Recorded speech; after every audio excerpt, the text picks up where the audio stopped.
नमस्कार, मैं योगेश राणा। राहुल गांधी ने पहली बार अपनी शादी पर खुलकर बात की है। उन्होंने यह बताया है कि वो कैसा जीवन साथी चाहते हैं।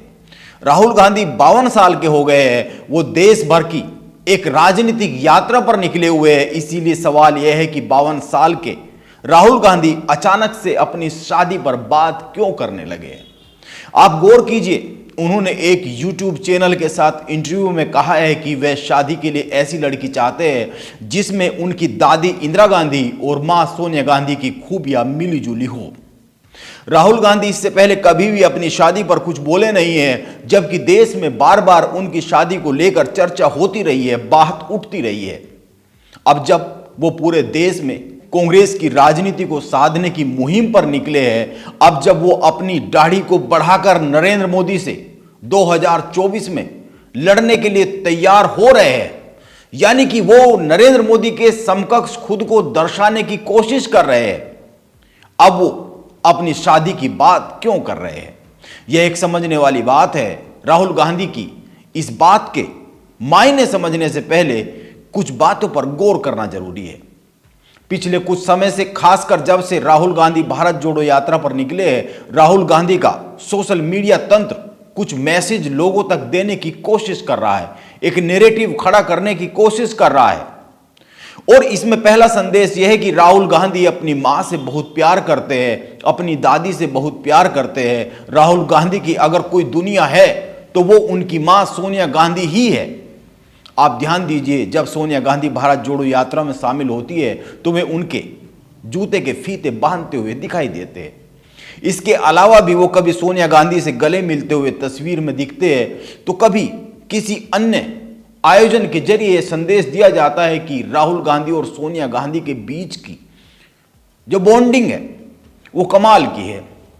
ये मां और बेटे के जो रिश्ते हैं, पूरी दुनिया राहुल गांधी की इसी में समाहित है।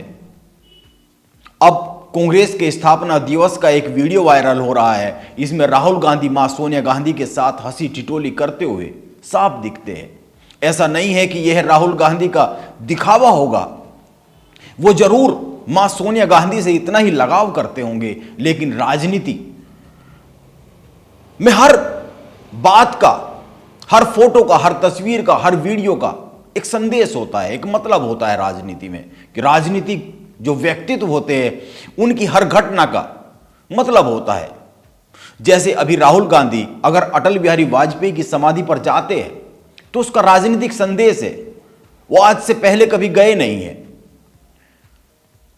इसीलिए इस बात को समझने की जरूरत है कि अभी राहुल गांधी की यह छवि क्यों लोगों तक पहुंचाई जा रही है। कुछ अन्य बातों पर भी ध्यान दीजिए। भारत जोड़ो यात्रा में राहुल गांधी के साथ महिलाओं के शामिल होने की बहुत सी तस्वीरें सामने आई।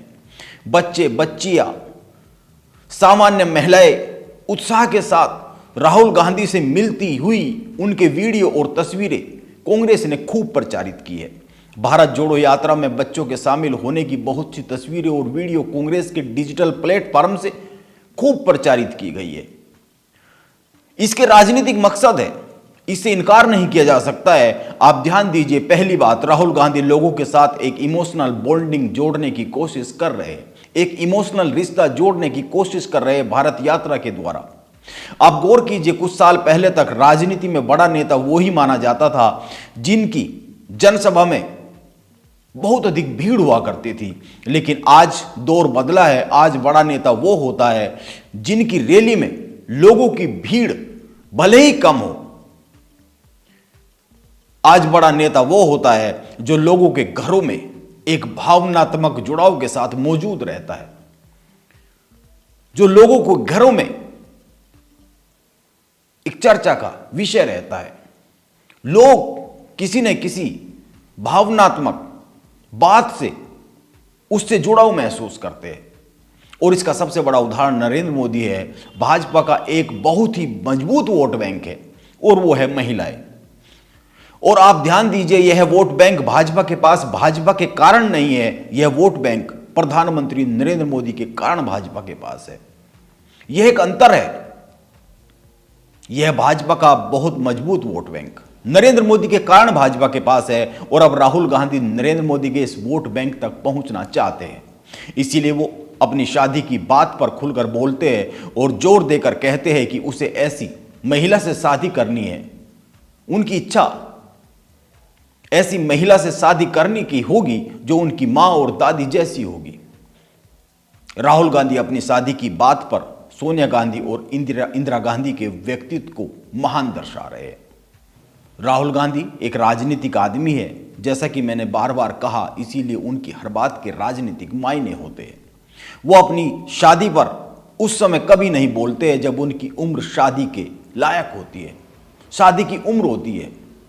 और अब अगर वो अपनी शादी पर 52 साल की उम्र में बोल रहे हैं तो यह माना ही जाना चाहिए कि उनका यह जवाब पहले से ही तय था। हो सकता है सवाल भी पहले से ही तय हो, ऐसा मैं मानता हूं। यानी सीधी सी बात है, राहुल गांधी देश के महिला वोट बैंक तक पहुंचने के यत्न कर रहे हैं। अब वो अपने इस प्रयास में कितने सफल होंगे या कितने सफल नहीं होंगे, यह तो समय ही बताएगा। लेकिन कांग्रेस की एक राजनीतिक विफलता की लकीर खींची जानी शुरू हो चुकी है 2024 को लेकर। आप गौर कीजिए, भाजपा के सारे विरोधी दल राहुल गांधी की भारत जोड़ो यात्रा के साथ अछूतों जैसा व्यवहार कर रहे हैं। क्यों कर रहे हैं? उत्तर प्रदेश में राहुल गांधी की भारत जोड़ो यात्रा केवल 3 दिन ही रहने वाली है।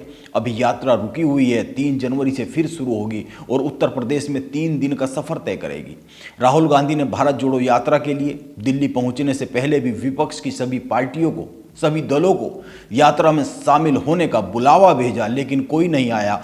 और अब उत्तर प्रदेश में यात्रा में शामिल होने के लिए सपा, बसपा और रालोद को बुलावा भेजा गया, लेकिन तीनों में से कोई भी राहुल गांधी की भारत जोड़ो यात्रा से जुड़ना नहीं चाहता है। अखिलेश यादव ने तो भारत जोड़ो यात्रा में शामिल होने के सवाल पर जब मीडिया ने बात की तो इसको चंडू खाने की गप करार दे दिया। अब यह समझने वाली बात है कि उत्तर प्रदेश में सपा, बसपा और रालोद को राहुल गांधी से हाथ मिलाने पर मिलेगा क्या? आप गौर कीजिए, एक समय पर कांग्रेस के वोट बैंक को उत्तर प्रदेश में सपा और बसपा ने आपस में मिलाकर बांट लिया। उस वक्त कांग्रेस अपने वोट बैंक को संभाल नहीं पाई। अब उस वोट बैंक को भाजपा ने खुद में समेट लिया है। कांग्रेस का वोट बैंक सपा, बसपा से होते हुए भाजपा के पास आ गया है। सपा और रालोद का उत्तर प्रदेश में गठबंधन है और बसपा अकेले दम पर अपने वोट बैंक के लिए जूझ रही है। और ये सभी भाजपा में समाहित हो चुके अपने वोट बैंक को वापसी के लिए लड़ रहे हैं। अब जब कांग्रेस के पास कुछ है ही नहीं, बचा ही नहीं है, तो फिर कांग्रेस के साथ जुड़कर इनको मिलने वाला क्या है? वो भी उस स्थिति में जब उत्तर प्रदेश में निकाय चुनाव की तैयारी शुरू हो चुकी है और कांग्रेस उत्तर प्रदेश में 0 है। 2024 के समीकरण को देखते हुए तो यह सोचा जा सकता है कि शायद बसपा कांग्रेस के साथ जुड़ भी जाए, लेकिन मौजूदा समय में उत्तर प्रदेश की क्षेत्रीय पार्टी को कांग्रेस से जुड़कर क्या मिलेगा, यह सोचने वाली बात है। और यह एक बहुत ही साफ सी तस्वीर है। इसीलिए मैं कई बार कहता हूं कि यह ठीक है, राहुल गांधी की जो भारत जोड़ो यात्रा है, इससे एक माहौल बन रहा है। यह भी ठीक है कि राहुल गांधी की छवि में सुधार आ रहा है। देश का एक बौद्धिक वर्ग राहुल गांधी से जुड़ रहा है, लेकिन सवाल यह है कि यह जो माहौल बन रहा है, क्या यह वोट में तब्दील हो पाएगा? यह एक बड़ा सवाल है, क्योंकि भाजपा के इस दौर में वोट प्रमुख तौर पर 2 ही आधार पर पड़ता है। एक धर्म के आधार पर और दूसरा जाति के आधार पर, और एक तीसरा भी आधार है जो नरेंद्र मोदी है, जो कई बार इन दोनों आधार पर भारी पड़ता है। अब यह समझने वाली बात है कि ये जो वोट के आधार है, मौजूदा दौर में राजनीतिक तौर पर राहुल गांधी की यह यात्रा इन समीकरणों को कितने हद तक साध पाएगी। बगैर विपक्ष की एकजुटता के हो सकता है लोकसभा के चुनाव पास आते आते तस्वीर में कोई बदलाव हो जाए, यह उम्मीद की जानी चाहिए। राजनीति में कभी भी कुछ भी हो सकता है, किसी भी दिशा में करवट लिया जा सकता है। हालांकि मुझे बहुत ज़्यादा बदलाव की उम्मीद दिखती नहीं है। नमस्कार, आप बने रहे मेरे साथ।